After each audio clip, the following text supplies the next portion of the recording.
मी नामदेव भगत देवाला प्रार्थना करतो की देवा, बेलापूर मतदारसंघ आणि ऐरोली मतदारसंघ ह्या दोन्ही ठिकाणचे आमदार आणि आत्ताचे मंत्री महोदय आणि इतर पक्षाचे काही पदाधिकारी, प्रमुख पदाधिकारी, आपण सर्वजण एकमेकाच्या विरुद्ध भांडत असतो, परंतु गेली 15-20 वर्ष जनतेचं नुकसान होतो आहे.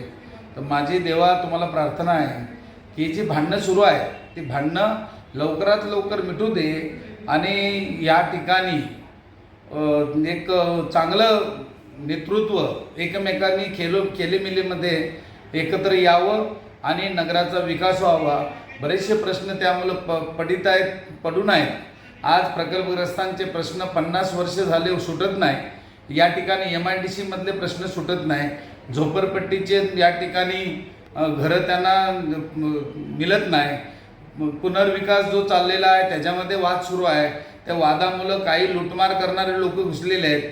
तेव्हा मी प्रार्थना करतो पुन्हा एकदा या सर्वांचे भांडणं मिटू दे आणि या ठिकाणी चांगलं राज्य निर्माण व्हावं अशी देवा तुला प्रार्थना करतो.